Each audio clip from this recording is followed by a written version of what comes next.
이유 있는 믿음, 다섯 번째, 신앙이 던지는 진짜 질문들. 고린도전서 15장 14절부터 17절 말씀 같이 하겠습니다.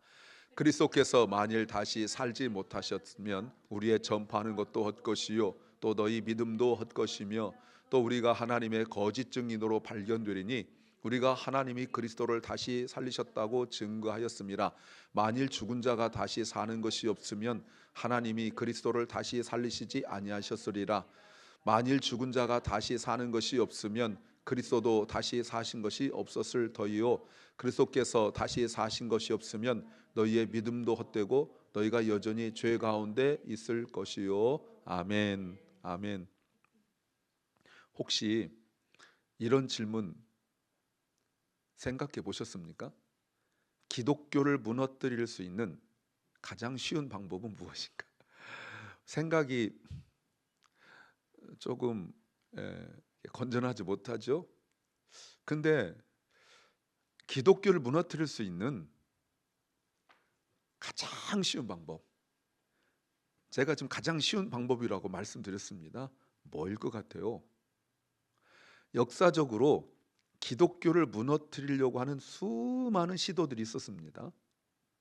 그래서 초대교회 때는 교회를 핍박하고 목회자, 장로들을 잡아서 죽이기도 하고 또 사도들을 죽이고, 하여튼 인간이 겪을 수 있는 가장 참혹한 것이 죽음인데, 그렇게 했으나 기독교는 없어지지 않았어요. 그 뭐일 것 같아요? 기독교를 무너뜨리는 가장 쉬운 방법은 예수님의 죽은 시신, 시체를 찾는 겁니다. 그래서 너희들이 믿는 부활이 없다라고 증명하면 기독교는 더 이상 존재하지 않습니다. 기독교가 도덕적이고 윤리적이지만, 솔직하게 강단에서 목사가 하는 말이지만, 기독교보다 더 윤리적인 종교 많습니다. 기독교보다 더 선을 베풀고 그리고 다른 사람 돌보는 사람들 많습니다. 다른 사람을 위하여, 아무도 전혀 한 번도 보지 못한 사람을 위하여 생명을 내놓고 그 사람 살리고 죽은 사람도 있습니다. 국가를 위하여 죽고 그리고 자신의 소신과 자신의 믿음을 위하여, 그것이 신앙이 아닌데도 그것을 위하여 목숨 내놓은 사람 많습니다. 자기가 믿는 것을 위하여 자신의 전 재산을 내놓은 사람 많습니다. 기독교보다 모든 면에서 도덕, 윤리, 삶에서 더 뛰어난 사람들, 종교 많습니다. 그런데 기독교가 그래도 계속되어지는 것은 아직 예수님의 시체를 찾지 못했기 때문에 그렇습니다. 저는 매우 중요한 이야기를 하고 있는 거예요. 그런데 이렇게 단순한 방법인데 왜 예수님의 시신을 아직도 찾지 못하고 있는가? 자, 잘 들어보세요. 예수님의 부활 이야기인데, 오늘 저녁 이 자리에 있는 분들 정도라면 예수님의 부활은 예수 믿은 만큼 부활절을 지냈을 것이고, 목사님들이 설교를 통하여 예수 그리스도의 십자가와 부활은 어마어마하게 이야기를 많이 해서, 예수님의 부활이 있느냐 없느냐 보다 우리 그리스도인들에게 더욱 안타까운 것은 무엇이냐면, 죽은 사람이 살아났다라는 예수 그리스도의 부활하심에 대하여 큰 감동이 없다는 겁니다. 여러분, 누가 죽을 병이 걸렸는데 나았다, 이게 더 감동스럽고, 사고가 크게 났는데 몸 하나 다치지 않았다, 이게 더 감동스러워요. 예수님의 죽으심, 예수님의 부활하심에 대하여 교회를 오래 다니면 다닐수록 감동이 사그러졌습니다. 놀라운 일 아닙니까? 문제가 뭐예요? 부활을 몰라서도 아니고 부활을 믿지 않아서도 아닌데, 내가 부활을 잘 알고 있다고 하는 것이 문제예요. 그러니 아무리 부활을 이야기하더라도 별 감동이 없습니다. 바울은 고린도서 15장에서 부활장이죠. 부활을 감동적인 종교 언어로 그리고 드라마나 영화처럼 말하지 않습니다.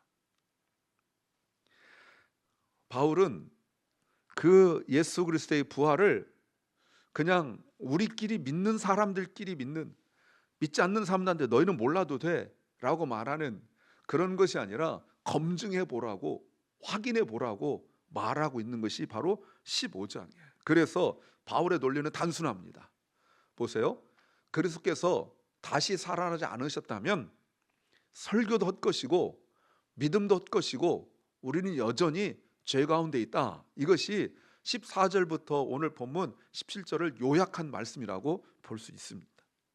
여러분, 굉장히 위험한 말이에요.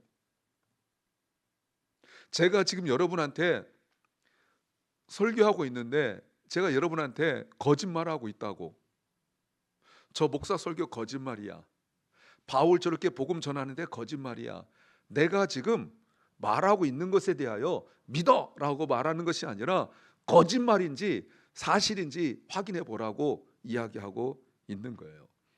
또는 기독교를 바울은 어떤 철학으로 말하는 것도 아니에요. 부활이 꼭 있어야 될 필요가 어디 있느냐, 정신이 중요하지 라고 하는 경우도 있어요. 제가 설교학 시간에 그걸 가르치는데 부활절이 매년 오다 보니까 목사님들이 이제 설교할 게 다 있기 때문에 가만히 한번 유심히 목사님들 설교를 보면 부활이 우리에게 주는 의미 3가지 이런 설교를 해요. 부활 자체는 말하지 못합니다. 왜? 너무 많이 했기 때문에. 예수님께서 부활하셨습니다 그러면 뭐 몇 분 그냥 아멘 뭐 이런 정도로 끝나지, 주님이 부활하셨대 이런 분 없습니다. 그러니 목사님들도 설교할 거 다 있기 때문에 이제는 없어요. 저한테 목사님들이 설교에 대해 물어볼 때 제일 힘든 것이 무엇이냐면 절기 설교예요. 부활절, 성탄절, 뭐 추수감사절, 절기인데 이 절기 설교가 너무너무 어려워요. 왜요? 그렇게 설교해봤자 성도들이 감동을 받지 않아요. 부활이 희망의 상징입니다.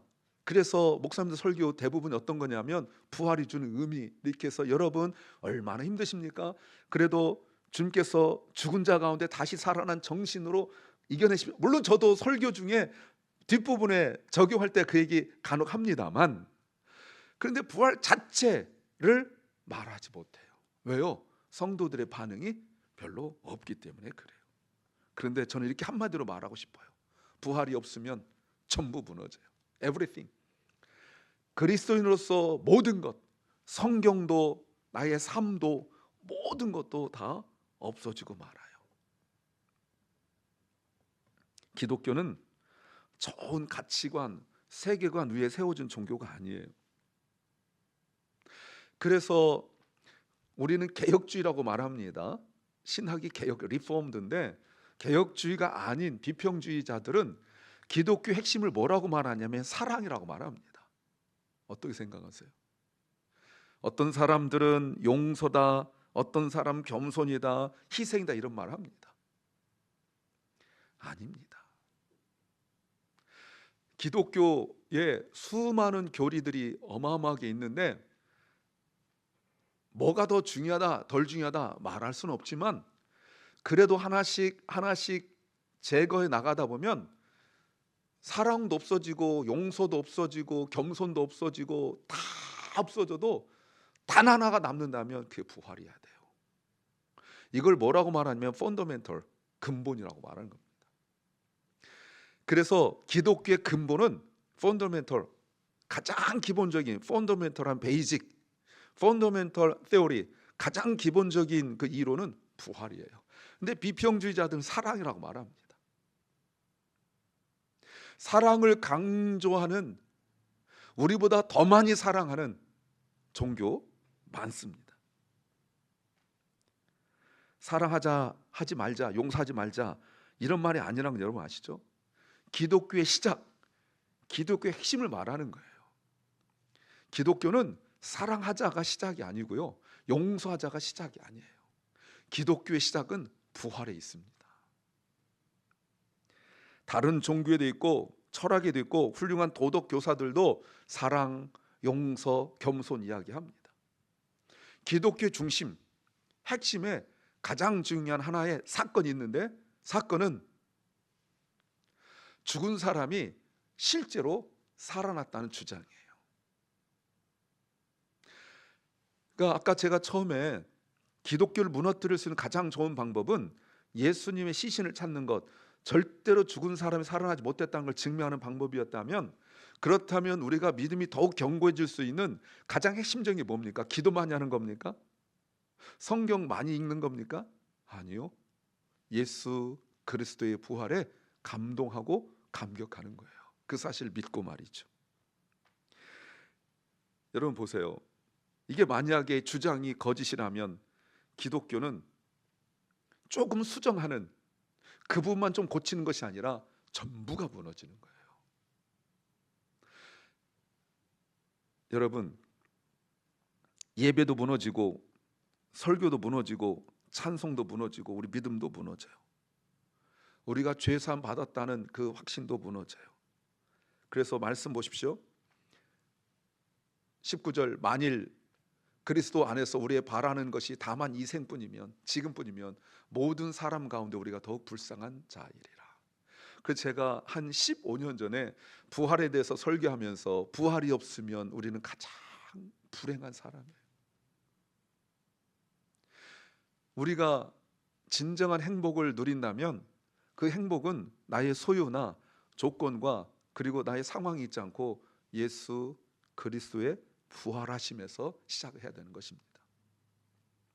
나의 행복의 이유가 나 자신의 마음먹기 달린 것도 아니고 내 배우자 또는 내 사업, 내가 계획한 것들이 이루어지는 것, 그리고 내 주변의 어떤 일들이 결코 아니라 우리 행복의 시작, 행복 핵심은 예수 그리스도께서 부활하셨다는 거예요.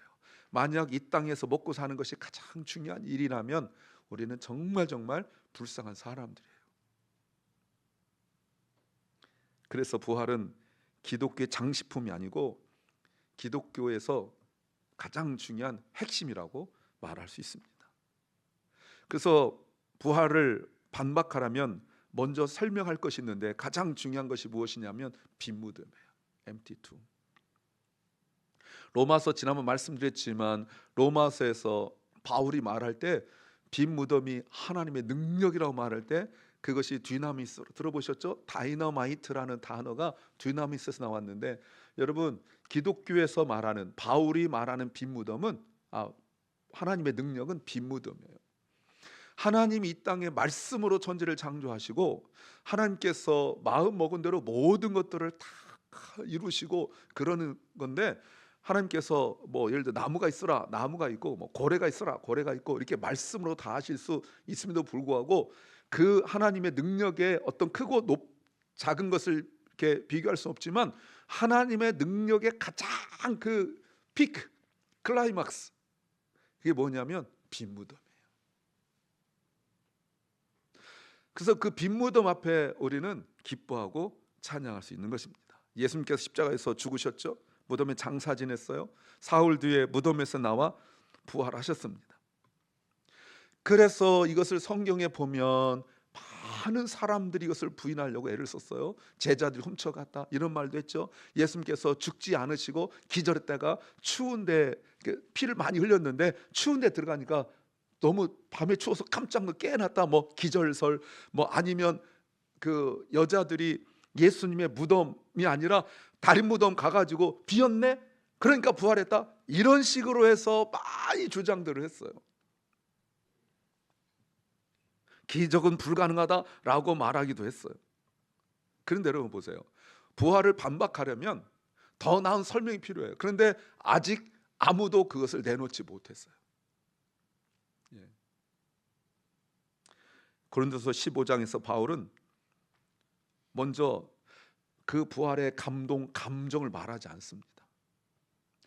본인도 분명히 예수님 만났어요.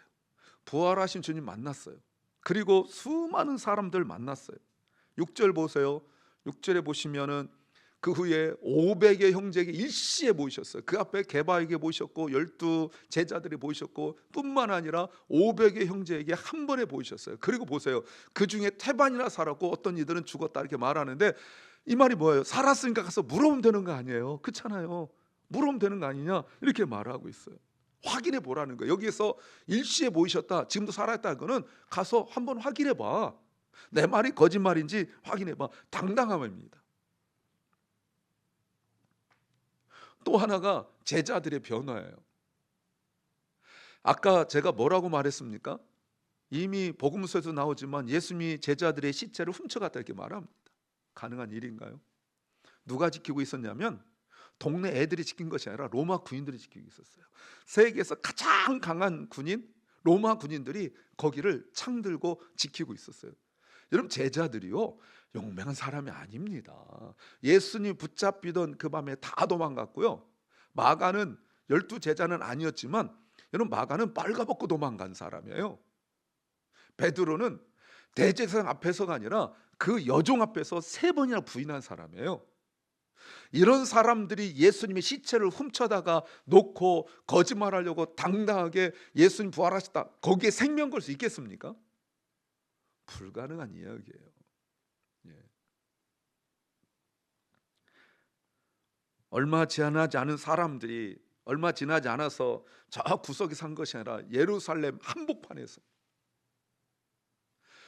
사도행 2장에서 너희가 죽인 예수가 다시 살아났다라고 말할 수 있는 게, 여러분, 그것이 정말 몰래 예수님의 시체를 숨겨놓고 할 수 있는 용기겠습니까?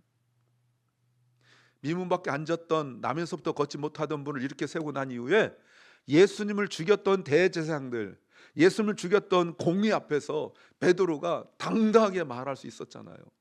너희들은 말하지 말라고? 우리가 어떻게 말하지 않을 수 있느냐? 우리는 눈으로 보았고 손으로 만졌는데. 여러분, 이 변화를 말할 수 있어요. 한번 묻죠.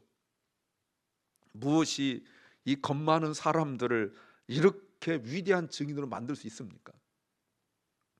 무엇이 도망자들을 순교자로 만들 수 있습니까? 무엇이 숨어있던 사람들을 광장으로, 사람 많은 곳을 이끌어서 이렇게 당당하게 외칠 수 있게 만들겠습니까? 예수 그리스도의 부활하심, 다른 거 없어요. 제자들끼리 모여서 우리 한번 이렇게 살면 안 되지 않느냐, 야 우리도 한번 힘을 내보자, 이렇게 해서 연습해 나온 것이 결코 아니에요. 예수 그리스도가 십자가에 달려 죽으실 때 도망간 것 때문에 양심의 가책을 받아서 내가 이렇게 살면 안 되는데, 예수님이 제자였는데 그래 나머지 인생이라도 내가 한번 예수님에서 살아보자 해서 양심의 가책 때문에 나온 것도 아니에요. 아니면 종교적 열심을 가지고 한번 해보자 한 것도 아니에요. 우리는 죽었다가 다시 살아나신 예수님 만났다, 직접 보았다, 직접 만졌다라고 증언한 사람들이었어요. 사랑하는 여러분, 다시 한번요, 부활을 반박하려면 더 나은 설명이 필요해요. 그러나 아직도 아무도 그것을 내놓지 못했어요.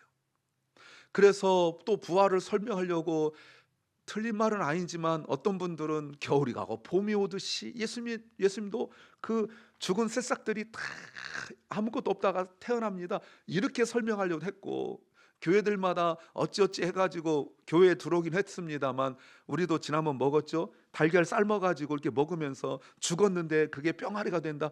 한 번도 죽은 삶은 달걀이 병아리가 된 적은 없지만 하여튼 그렇게 해서라도 뭔가 상징을 만들려고 애를 많이 썼어요. 아닙니다. 예수님이 실제로 살아나셨어요. 14절 보세요. 그리스도께서 만일 살지 못하였다면 우리의 전파하는 것도 헛것이요 너희 믿음도 헛것이다.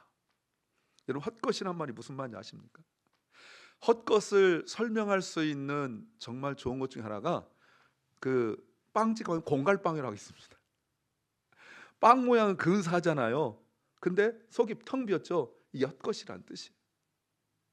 모양은 근사한데 사실은 제기능하지 못하는, 제가 어릴 때 중학교 고등학교 이때 외할머니께 자주 들었던, 키만 허우대가 멀쩡하지 힘은 하나도 없다고 제가 자주 말씀드린. 예.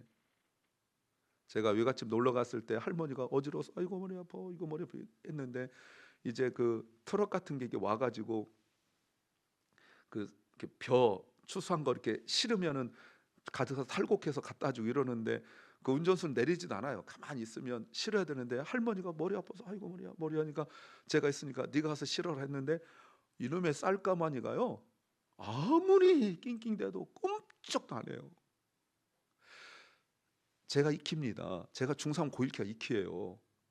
키도 크죠. 뭐 그 또래 중에서는 등치도 좋죠. 뭐 이러니까 훌쩍훌쩍 던질 줄 알았는데 아무리 용을 써도 꼼짝도 안 하니까 할머니가 나오시면서 아이고 머리야 하고 나오시면서 아이고 등치 커야 아무 쓸데도 없어 하더니 그거를 이렇게 척척척 던져 놓더라고요.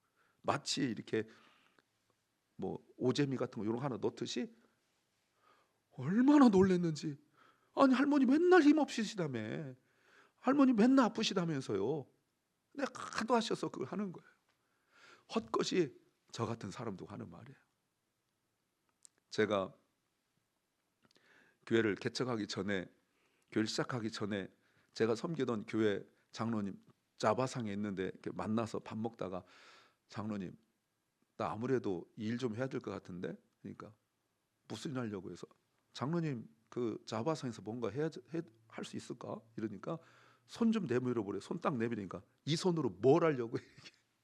이 손으로 뭘 하려고 타이핑만 치고 펜대만 잡던 손으로 뭘 할 수 있냐고 묻더라고요. 이걸 뭐라고 말해요? 헛것이라고 말하는 거예요. 제가 원어를 말씀드렸죠. 이 길이 맞는 길인 줄 알고 끝까지 가서 이제 한 걸음만 더 내디면 그 목적지 도착하는데 마지막 한 걸음이 낭떠러지라는 거. 이게 헛것이라는 거예요. 이 길로 가면 낭떠러진 줄 알면 누가 가겠어요?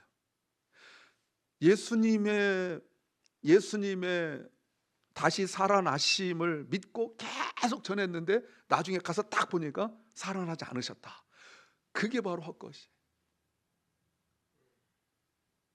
근데 17절은 더 들어가요. 그리스도께서 다시 사신 것이 없으면 너희 믿음도 헛것이고 너희가 여전히 죄 가운데 있을 것이다.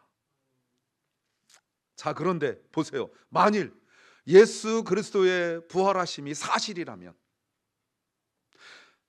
헛것이면, 예수님 부활하심이 없다면 우리의 믿음도 설교도 뭐 우리의 구원도 다 헛것인데, 진짜 만약에 예수 그리스도의 부활하심이 사실이라면 어떻게 될까요?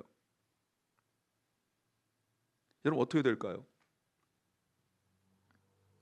만약에 예수 그리스도의 부활하심이 사실이라면 우리는 다시 생각하셔야 돼요. 내 기도도, 내 예배도, 찬양도 다시 생각하셔야 돼요. 그저 그렇게 올 수 없어요. 왜? 가장 핵심이니까 말이죠. 주님이 나를 믿는 자는 죽어도 살겠고 하셨던 그 말씀, 나사로의 죽음 앞에서 주님께서 마리아와 마르다에게 하셨던 그 말씀, 내가 죄산 받았다고 말씀하신 그 말씀, 이런 말씀들이 성경을 읽다가 얼마나 소중한 말씀인지 아셔야 돼요. 사랑하는 여러분, 부활은 단순히 예수님에 관한 하나의 도그마, 덕트린, 교리가 아니에요. 부활은 예수님이 누구신지, 예수님이 무엇을 하셨는지 드러내는 가장 결정적인 사건이에요.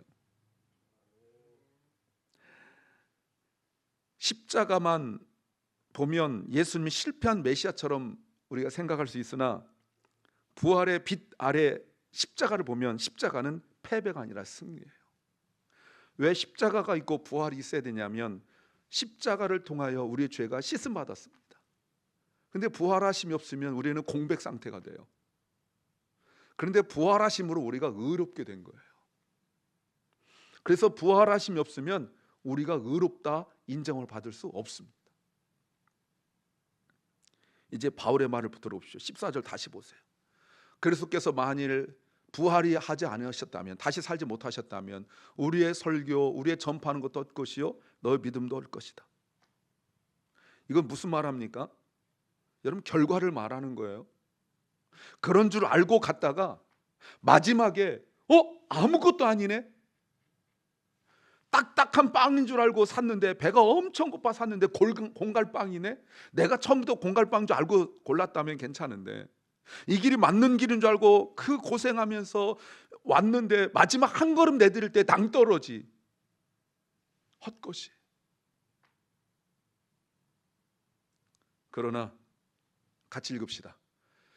그리스도께서 다시 살아나셨다. 아멘입니까? 이건 아멘이에요. 그래서 설교 헛되지 않은 거예요. 그래서 믿음이 헛되지 않고, 그래서 죄사함이 헛되지 않고, 그래서 눈물이 헛되지 않고, 그래서 회개 헛되지 않고, 그래서 기도 헛되지 않고, 그래서 순종이 헛되지 않고, 그래서 주님을 섬기는 일 헛되지 않고, 그래서 우리가 찬양 부르면서 손 한번 드는 것이 헛되지 않고, 그래서 우리가 예배 시간에 예배자리에 한번 나오는 것이 헛되지 않은 거예요. 이게 부활하심에서 온 거예요.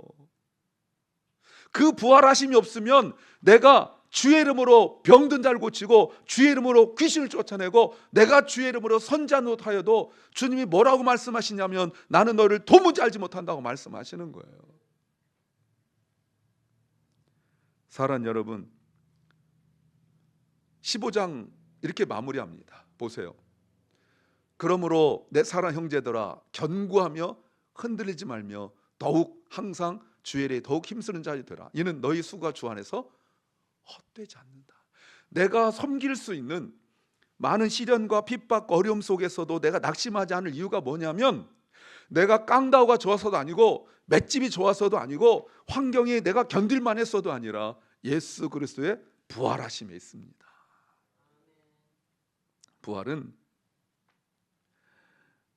우리를 할 일을 하게 만드는 원동력이 돼요. 그러므로 다시 한번 말씀드려요. 부활을 반박하려면 더 나은 설명이 필요해요. 그러나 아직 아무도 그것을 내놓지 못했으니 우리는 계속 주님을 섬길 수 있고 계속 더 예배를 열심히 우리가 참석하고 더 열심히 찬양할 수 있고 더 열심히 기도할 수 있는 힘이 되는 거예요. 그렇다면 바울은 오늘 우리에게 묻습니다. 만일 예수님께서 다시 살아나지 않으셨다면 우리의 모든 게 헛되는데 20절 예수님께서 죽은 자 가운데서 다시 살아나셨다면 어떻게 될 거냐는 거예요. 여기서 제일 중요한 단어가 뭐겠어요? 그러나 이제 그리스도께서 죽은 자 가운데 다시 살아나 잠자는 자들의 첫 열매가 되었다. 첫 열매. 초실절이죠. 그러나가 복음이에요. 그러나가 우리의 구원이에요. 이 그러나가 우리의 믿음이 헛되지 않았다는 증거가 돼요. 그리스도께서 살아나셨어요. 그래서 오늘 우리가 여기 있는 거예요. 그래서 설교를 하는 거고, 그래서 우리가 손들고 찬양하는 거고, 그래서 우리가 부르짖고 기도하는 거예요. 편하게 하자면 굳이 이럴 필요 없습니다. 근데 그리스도의 부활하심을 믿기 때문에 우리가 모여서 예배하는 거예요. 초대교회 얘기 또 해드릴까요? 굳이 모일 필요 없었어요. 그런데 그 카타콤에 모이면 죽어요. 밖에서 지켜보고 서 있었어요. 그래도 모였어요. 모이지 말자고 하는 사람들이 교회 내에 있었어요. 오면 죽으니까. 또 모일 때마다 성찬했어요. 그래서 초대교회 때는 저것들은 야만인들이다. 어린애를 죽여서 피를 마신다. 이렇게 오해를 받아가면서도 성찬을 멈추지 않았고 그 무덤 밑을 파가지고 예배드린 것 멈추지 않았어요. 더 좋은 방법이 없습니까? 요즘 같은 시대에 더 좋은 방법 없습니까? 사랑하는 여러분, 자 이제 그리스도께서 살아나셨다면 더 이상 중립은 없습니다. 그분 앞에 중립으로 남을 수는 없어요. 성령님께 간구하십시오. 성령님, 내가 예수 그리스도의 부활하심 믿긴 믿는데 감동이 식었습니다. 성령님, 내 마음에 역사하셔서 예수 그리스도의 부활하심 때문에 다시 가슴이 뛰게 하여 주옵소서. 내 찬양이, 내 기도가, 내 예배가 하나님 앞에서 다시 한번 감동되게 하여 주시옵소서. 다시 한번 묻습니다. 예수 그리스도의 부활하심을 믿으십니까? 그러면 부활의 증인이 되십시오.